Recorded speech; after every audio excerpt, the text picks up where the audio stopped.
Ibadah tidak sah kecuali dengan ilmu. Kita bisa sholat barusan subuh, kok bisa kita tahu bacanya ini, gerakannya? Kenapa? Karena ilmu. Karena kita belajar dari kecil tata cara ibadah yang baik dan benar. Ibadah akan menjadi sah ketika ada ilmunya.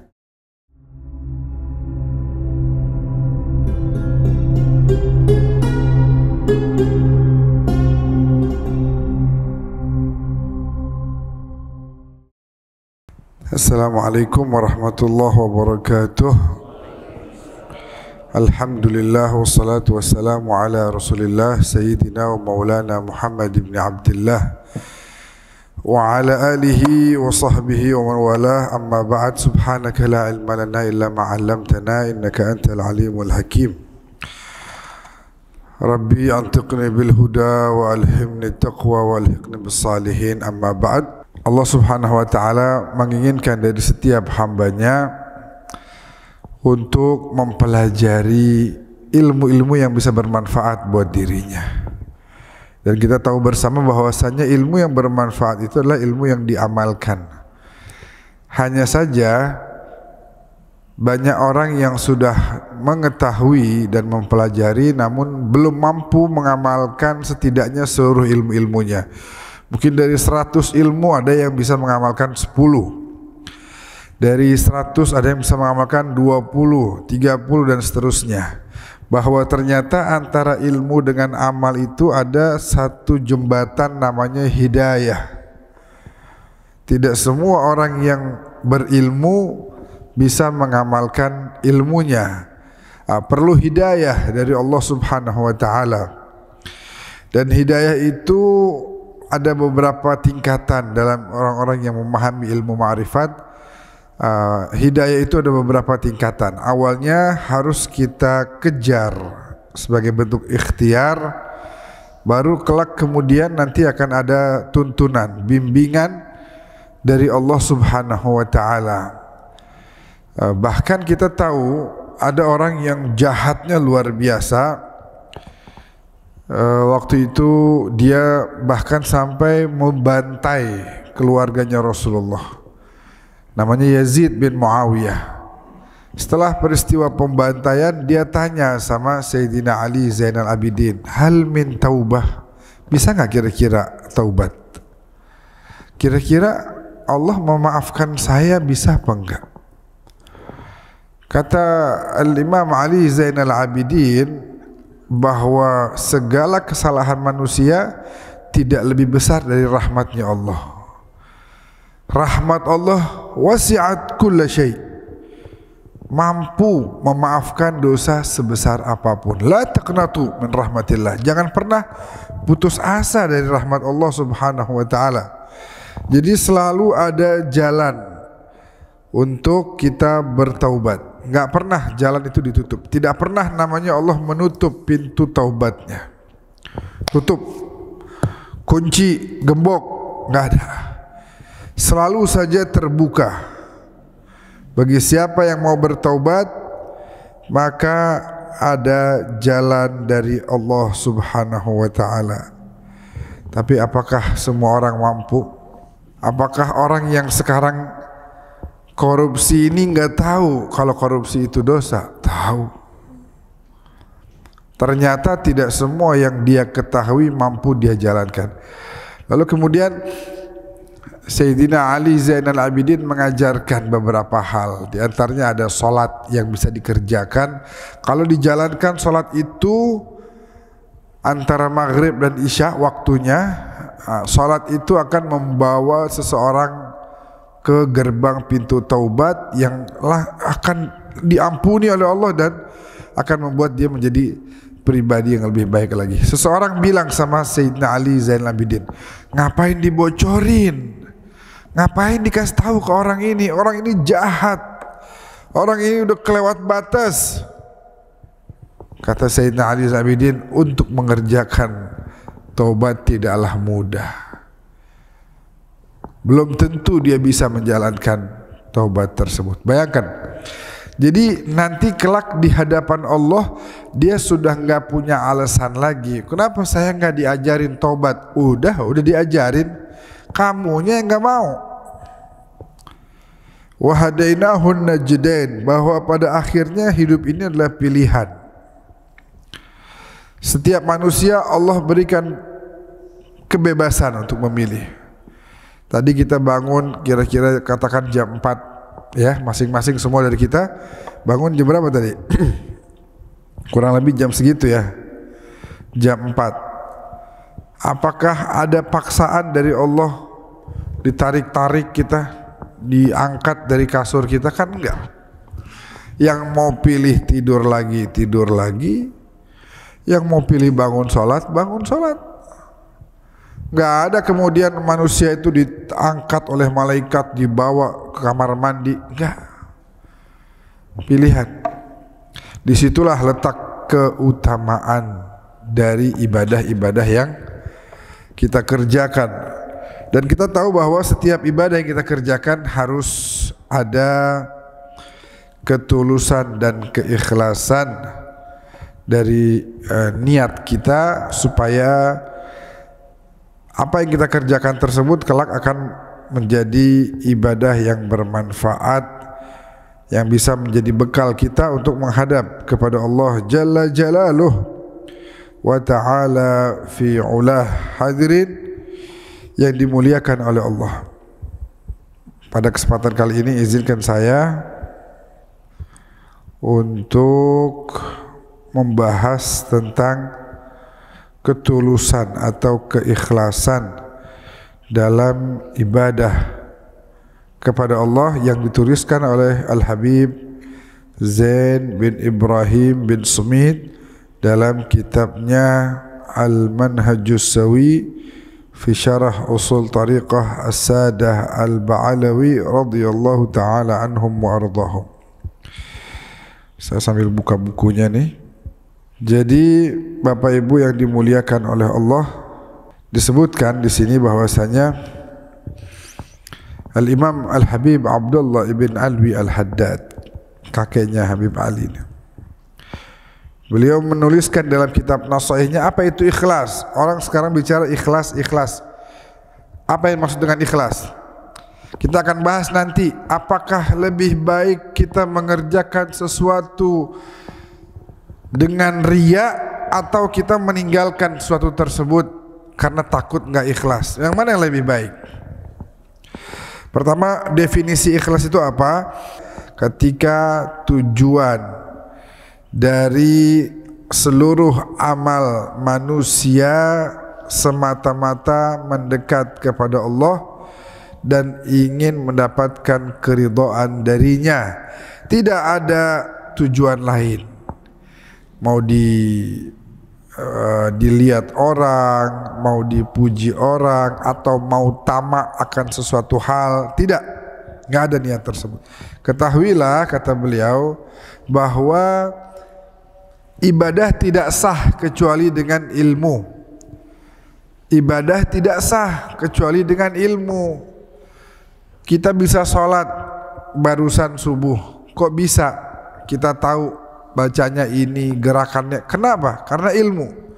Karena kita belajar dari kecil tata cara ibadah yang baik dan benar. Ibadah akan menjadi sah ketika ada ilmunya. Dan bahwasanya ilmu dan ibadah, ya tadi yang pertama, ibadah tidak sah kecuali dengan dasar ilmu. Kalau seseorang sholat tapi tidak ada persiapan ilmu yang cukup, dia nggak tahu bacanya surat apaan ya. Ya udah deh baca surat An-Nas aja deh, tanpa dia baca Al-Fatihah misalnya, ya nggak sah. Ibadahnya tanpa dasar ilmu, maka tidak sah. Dan bahwa kemudian ibadah dan ilmu tersebut tidak akan bermanfaat kecuali dengan ikhlas. Fa'alaika bihi, hendaknya kamu memiliki sifat tersebut.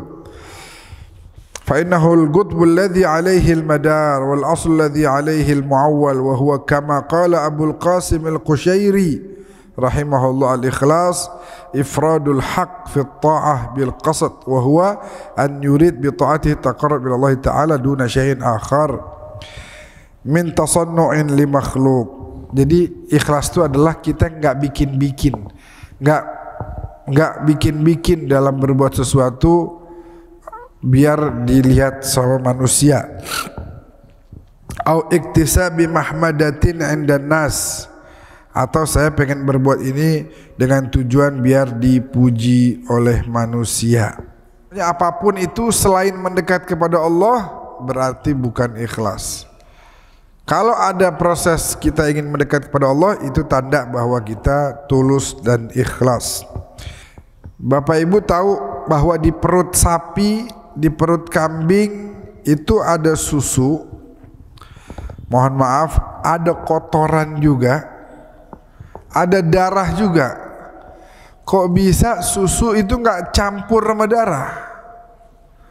Kenapa susu tidak bercampur dengan kotoran? Susu itu bersih, putih, murni. Itulah kita belajar ikhlas dari hal tersebut. Bahwa amal ibadah kita harus putih, bersih, murni. Jangan tercampur sama darah, sama kotoran. Jangan tercampur sama harapan yang sifatnya duniawi selain mendekat kepada Allah Subhanahu wa taala. Hudzaifah al-Mar'ashi mengartikan ikhlas itu adalah ketika seseorang sama dalam melaksanakan ibadah baik zahir maupun batin. Itu Sayyidina Al-Imam Ali Zainal Abidin yang tadi kita sebut namanya. Beliau kalau malam keliling ratusan rumah bawa bahan makanan buat fakir miskin. Bawa bahan makanan buat fakir miskin. Jadi hartanya itu dikuras di malam hari. Sampai ada yang salah paham. Ada yang bilang apa? Ini Ali Zainal Abidin ahli ibadah tapi rada pelit. Katanya begitu, ada orang bilang begitu. Oh, ibadahnya luar biasa.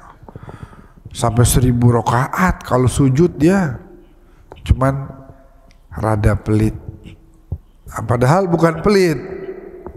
Hartanya dihabiskan, diinfak dan disedekahkan di malam hari ketika semua orang tertidur. Kapan ketahuan bahwa dia itu bagi-bagi makanan kepada fakir miskin? Kapan? Saat meninggal dunia. Meninggal dunia besok paginya udah nggak ada lagi makanan di rumah-rumah orang-orang miskin. Orang miskin buka pintu biasanya subuh ada satu plastik makanan, kok udah kagak ada. Kali yang ngasih sakit kali, nungguin besok kagak ada lagi. Karena ternyata yang ngasih udah intaqala ila jiwari rabbihi, berpindah meninggal dunia menuju sisi Allah Jalla Jalaluh wa Ta'ala fi'ulah. Jadi orang salah paham. Ya di kehidupan pagi siang sorenya beliau tetap bersedekah, tapi memang tidak sebanyak di malam harinya. Kalau di malam hari itu benar-benar beliau. Jadi seseorang ketika zahir dan batinnya itu sama. Contoh lain misalnya apa? Salat misalnya ya.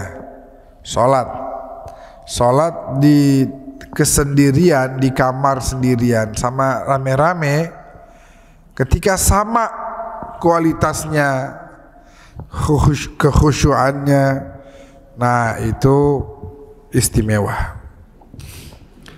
Sedekah kita nih, sedekah dilihat orang sama kagak dilihat orang sama, nggak berbeda buat kita. Nah itu adalah berarti orang itu ikhlas.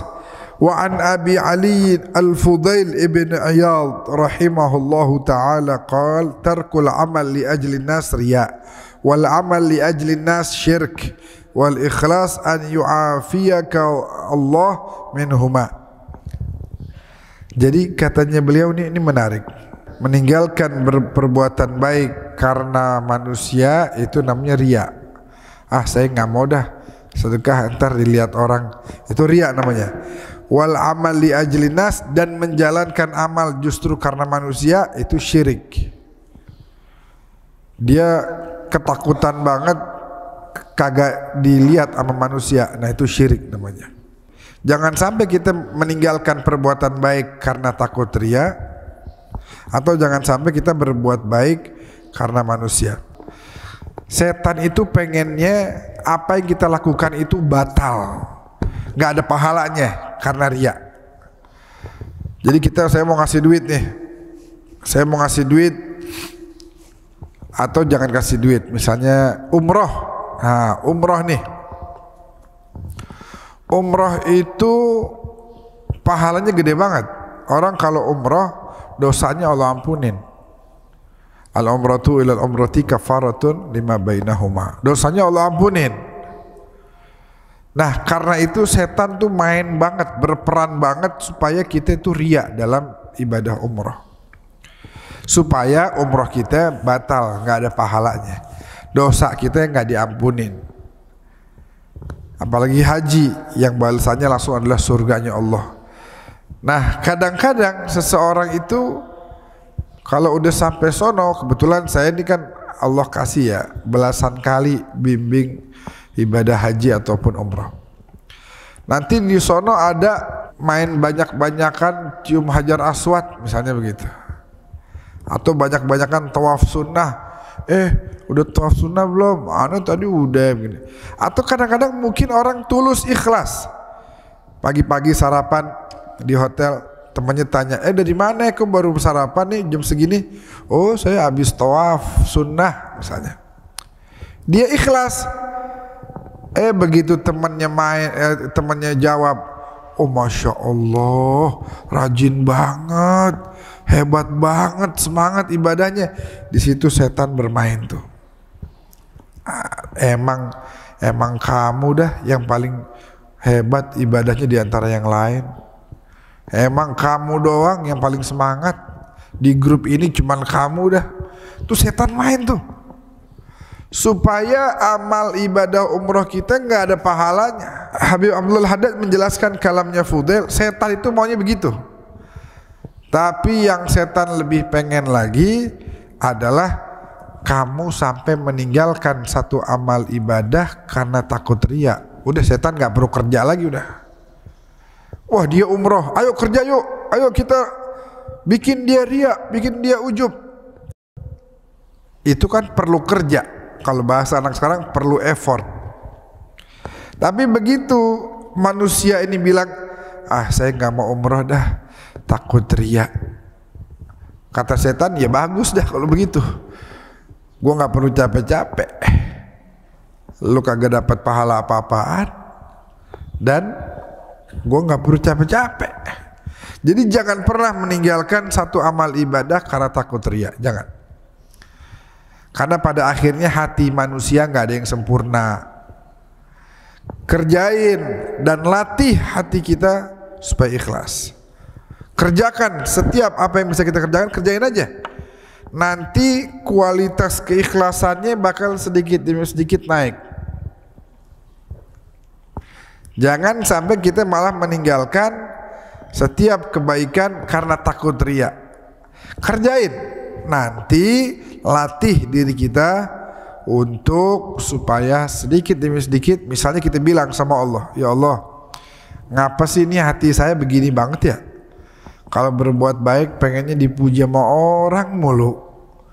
Ini kan jadi batalin amalan saya, kan pahala saya jadi hilang. Ilangin dong, ilangin sifat. Minta sama Allah. Kita minta supaya dihilangkan sifat buruk tersebut. Hadirin yang dimuliakan oleh Allah Subhanahu wa taala, disebutkan oleh Al-Habib Ahmad bin Hasan Al-Attas, man qaddama al-ikhlas 'ala al-amal ma tayassara lahul amal. Orang yang nunggu ikhlas dulu baru mau beramal bakalan susah beramal. Kayak orang mau pakai jilbab, ntar dah tunggu apa biasanya alasan itu? belum dapat hidayah. Kata Habib Ahmad bin Hasan, yang modelan begini bakalan susah pakai jilbabnya. Pakai aja dulu, pakai. Ntar juga dapat hidayah sendiri. Hidayah itu kagak tiba-tiba Allah kasih, perlu ada ikhtiar. Walaupun nanti penjelasan tentang hidayah itu ada bertahap ya. Dalam kondisi normalnya mah yang namanya hidayah perlu kita kejar, perlu kita cari, perlu kita raih, perlu kita jemput. Begitu baru terdapat yang namanya hidayah. Man qaddamal ikhlas 'alal amal ma tayassara lahul amal. Orang yang mau mengutamakan ikhlas sampai menunda-nunda amal, yang begini kagak bakal atau sulit bisa beramal.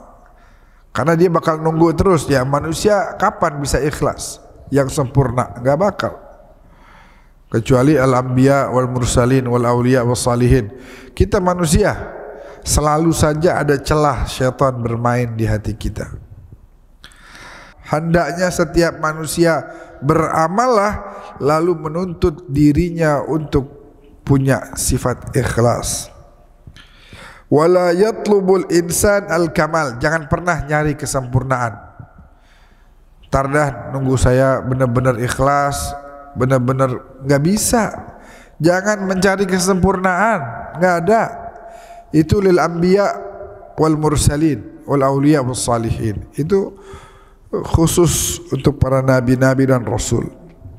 La min nafsihi wala min ghairihi. Jangan tuntut diri kita kesempurnaan, jangan tuntut orang lain sempurna. Gak bakal dapat kita, gak bakal bisa. Fa innahu idza talabahu min nafsihi ma'amil. Seseorang kalau dia tuntut dirinya sempurna dulu, mustahil bakal bisa beramal, mustahil. Karena dia gak bakal bisa sempurna. Manusia gak sempurna. Wa in talabahu min ghairihi ma kabura ahadun fi ainihi wastahqaran nas kullahum. Kalau pengen menuntut kesempurnaan dari orang lain, maka pasti dia akan merendahkan semua orang. Karena enggak ada orang sempurna. Kita laki sama bini, jangan tuntut bini kita harus sempurna. Lah diri kita juga enggak sempurna. Kalau kita tuntut bini kita sempurna, maka yang ada pasti kita bakal terus merendahkan dia. Karena kita menuntut sesuatu yang mustahil. Gak ada ceritanya kita sempurna, gak ada. Begitu juga istri, jangan menuntut kesempurnaan dari lakinya.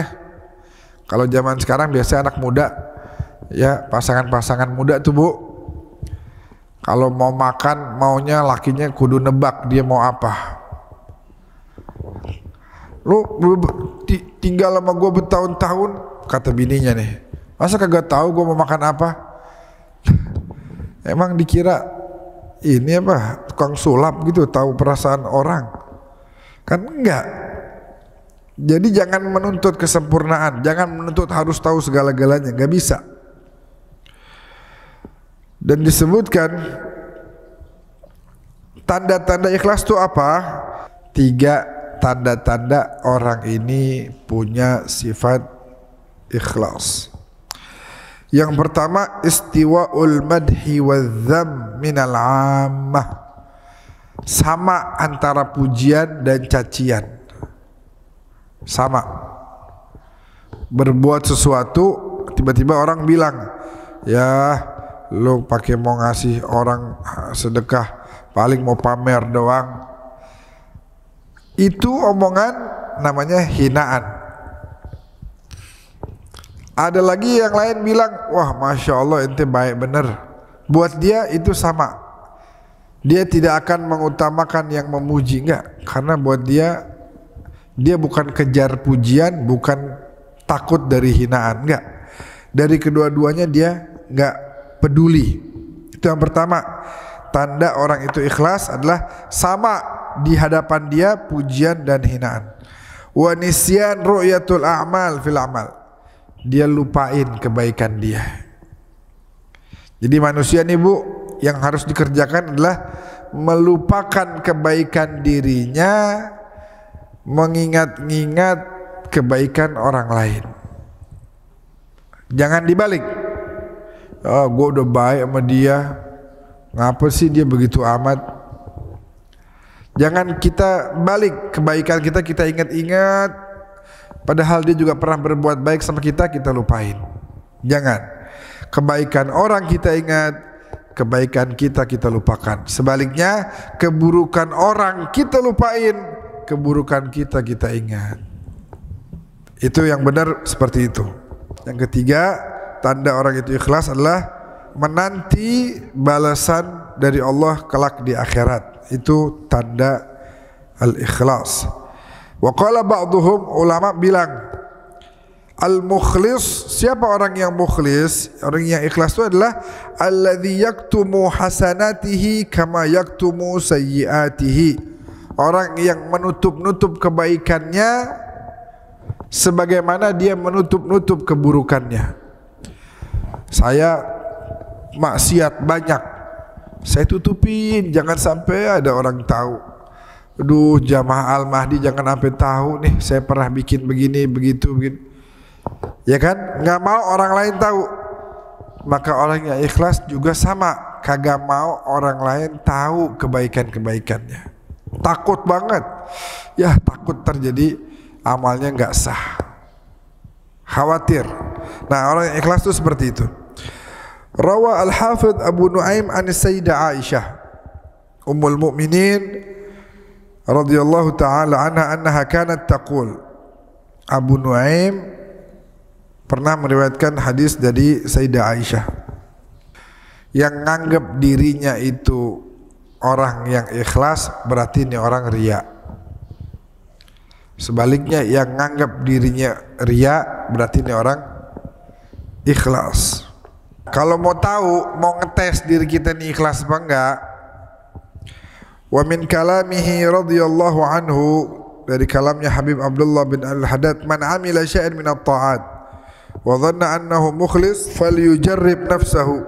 Kalau dia melakukan kebaikan terus dia menganggap dirinya nih mudah-mudahan saya ikhlas, falyujarrib nafsahu, hendaknya dia ngetes dirinya.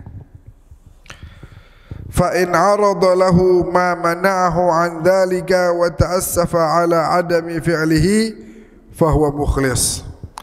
Kalau seandainya, ini cara ngetesnya begini, seandainya ada sesuatu yang membuat dia tidak bisa melakukan kebaikan tersebut, lalu dia menyesal, dia sedih, kenapa saya nggak lakukan hal tersebut, maka dia adalah orang yang ikhlas. Contohnya gimana ya?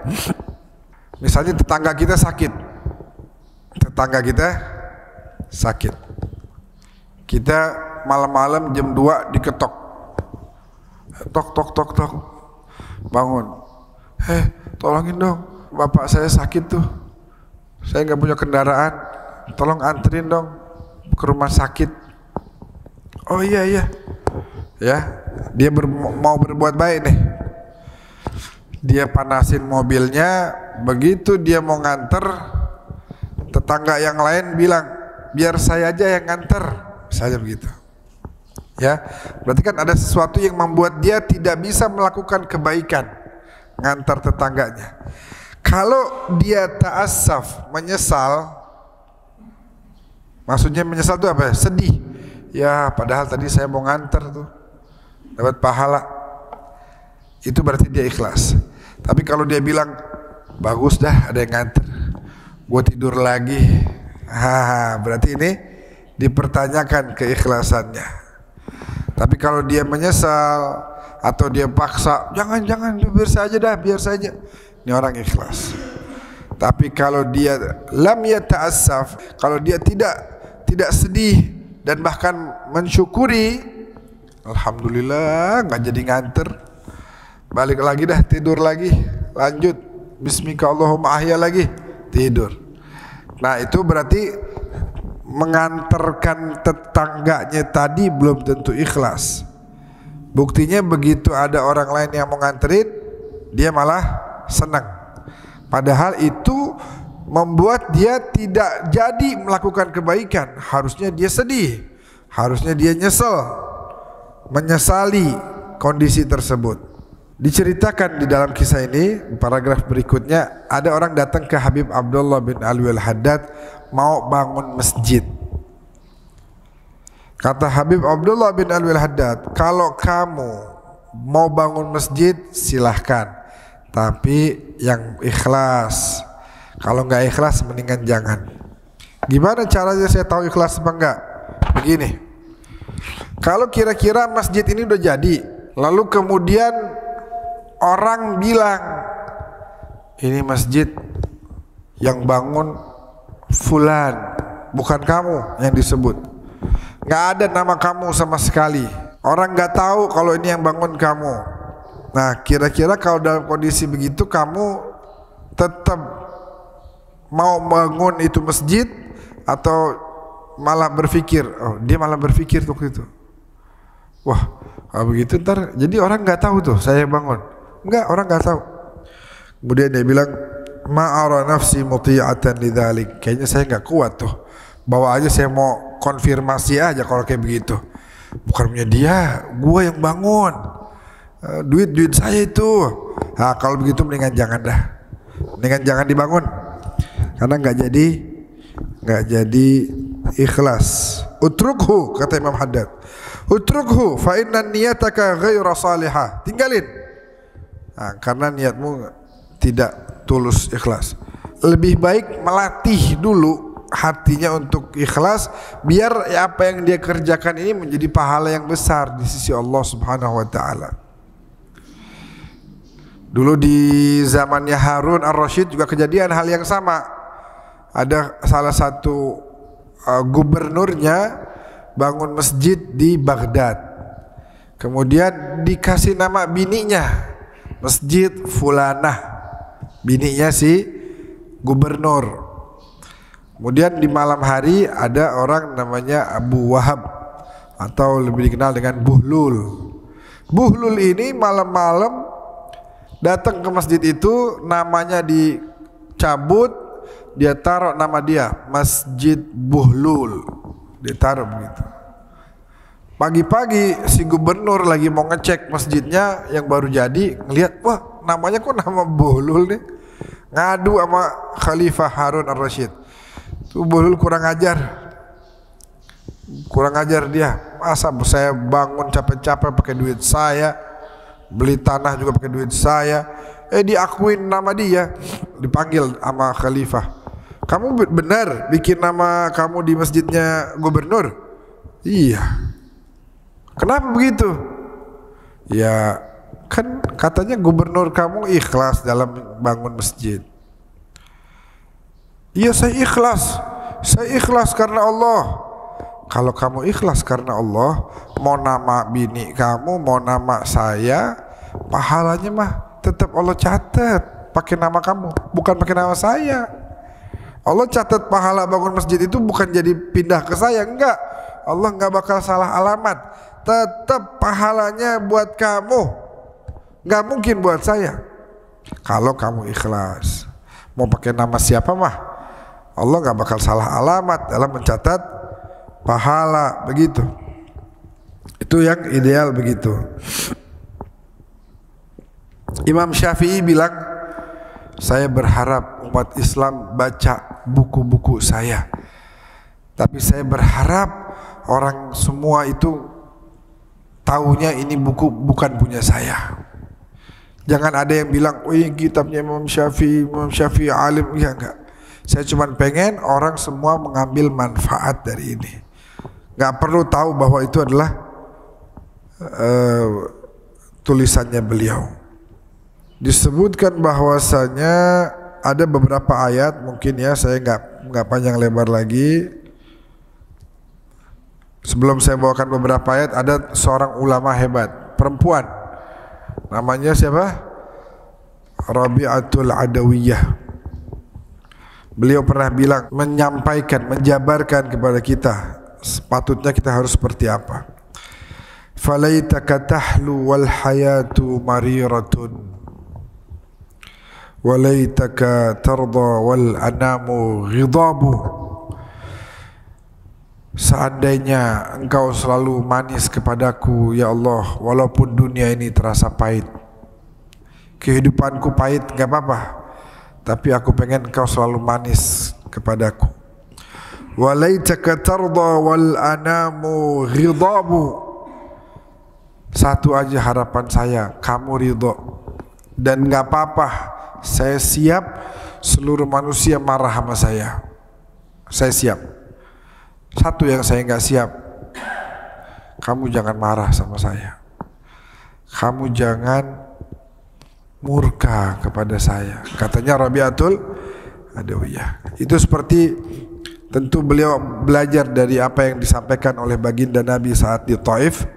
Apa kata baginda Nabi? Allahumma inni ashku ilaika dha'fa quwwati wa qillata hilati wa hawani 'alan nas. Ya Allah, aku ingin mengadukan kepadamu tentang kelemahan diriku tanpamu. Aku sudah berhari-hari berdakwah di Taif, ternyata belum ada yang mampu aku tarik menjadi orang yang beriman kepadamu. Betapa lemahnya diriku, wahai Allah. Ya Allah, aku gak mampu berbuat apa-apa kalau Kau tidak ada bersamaku. Ya Rabb, satu aja yang aku minta. Aku telah luka wajahku. Kan sejarah mencatat Nabi dilemparin ya di Taif. Nabi sampai luka, sampai dilemparin bebatuan, berdarah-darah.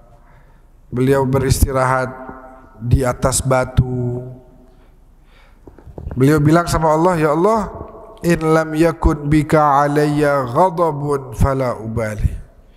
Satu aja yang saya minta. Apa wahai Nabi? Jangan marah sama saya.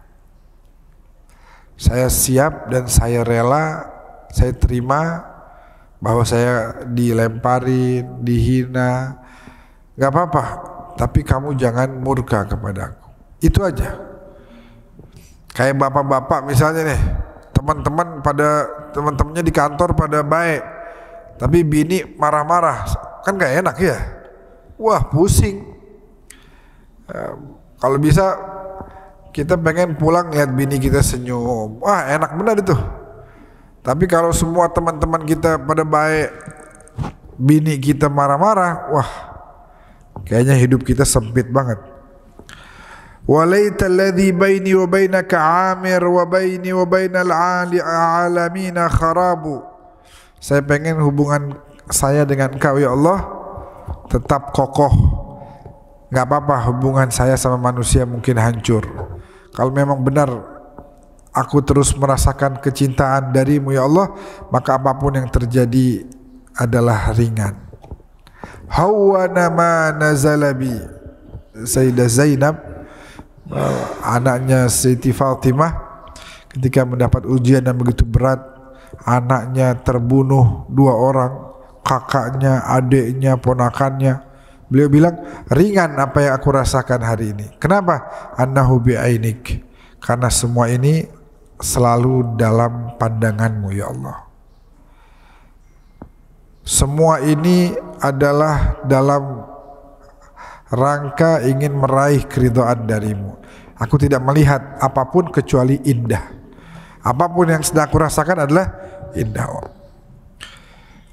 Wa kullu alladhi fawqa turabi turabu. Dan sedikit saja saya tutup dengan beberapa ayat-ayat Al-Quran berkaitan dengan Al-Ikhlas.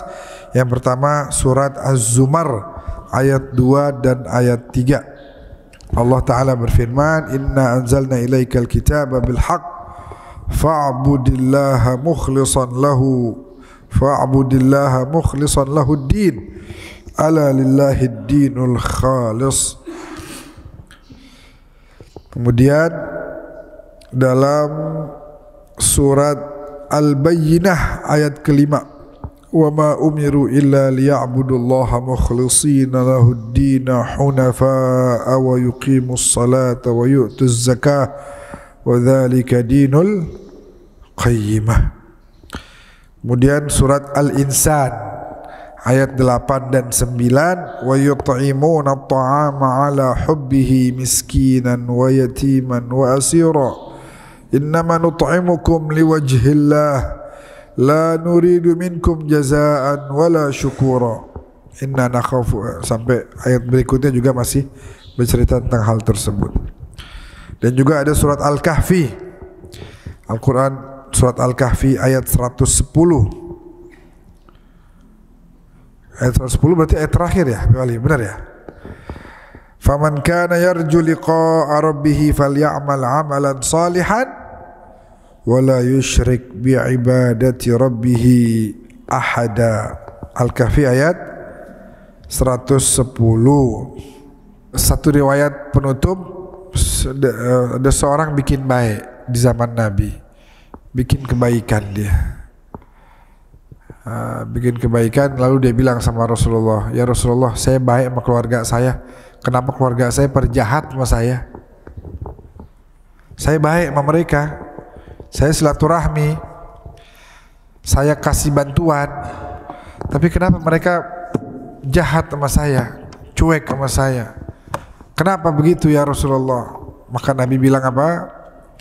Fa in kunta kama qulta fa ka'annama tasifuhumul mal. Kalau engkau memang sesuai dengan yang kau sampaikan dan kau bisa bertahan dalam kebaikanmu itu, faka'annama tasifuhumul mal, seakan-akan engkau melemparkan debu kepada mereka. Jadi melemparkan debu itu di zaman dahulu sebuah gambaran kehinaan. Orang yang hina itu orang yang dilempar debu, dilempar pasir. Nah, itu gambaran bahwa orang itu orang yang hina. Nah, kalau kamu terus berbuat baik, tidak terpengaruh dengan respon orang, orang mau baik mau enggak, kamu tetap baik, itu yang benar. Jangan kamu menjadi kebawa sama keburukan orang. Baik, orang enggak baik, terus kita jadi jahat juga. Nah, ini berarti orang justru mempengaruhi kamu menjadi tidak baik. Harusnya kamu tidak terpengaruh, dan kalau bisa kamu berupaya kamu yang mempengaruhi dia menjadi orang baik. Jadi jangan kita terpengaruh, Ibu. Itu ikhlas. Berbuat baik mah berbuat baik. Saya mah terus berbuat baik. Kamu mau jahat sama saya nggak apa-apa. Saya mah baik terus. Nggak bakal saya berubah jadi nggak baik. Kamu silahkan mau baik nggak baik. Ya saya sih pengennya kamu baik. Tapi kalau memang kamunya begini, ya udah terserah kamu. Saya mah tetap bakal baik sama kamu. Saya nggak tahu caranya gimana jadi nggak baik. Sebagaimana Sayyidina Al-Imam Al-Hasan bin Ali bin Abi Thalib yang tidak pernah membalas cacian orang karena memang nggak pernah diajarkan untuk mencaci maki. Ketika orang tanya, kenapa sih diem aja? Tuh dikatain tuh. Nah, terus saya harus ngomong nggak baik juga sama kayak dia. Saya kagak bisa, katanya. Nggak mau, nggak bisa. Saya tinggal di rumah ayah saya Ali bin Abi Thalib, ibu saya Fatimah Az-Zahra, kakek saya Rasulullah Sallallahu Alaihi Wasallam. Nggak pernah ngatain orang. Masa saya suruh ngatain orang? Ibu, anak-anak kecil tuh di luar, anak-anak TK pada jago banget ngatain orang. Kenapa begitu? Kadang ngelihat contoh kakak kelasnya, dia liatin, oh cara ngatain orang begitu, dia tiru dah. Bahkan mungkin di rumah dia lihat mungkin ada kata-kata kasar keluar dari orang tuanya, dia praktekin.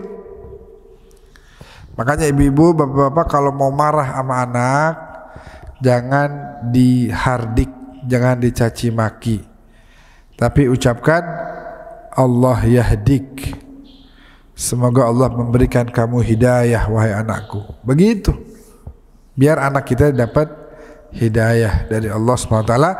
Dan tadi saya bilang, antara ilmu dengan amal ada hidayah yang menjembatani. Nah, kita pengen anak-anak kita semua dapat hidayah dari Allah dan bisa menjadi anak-anak yang kita banggakan fid din wa dunya wal akhirah. Allah hadhihi niyyah. Al-Fatihah. A'udzubillahi minasyaitonir rajim. Wassalamualaikum warahmatullahi wabarakatuh.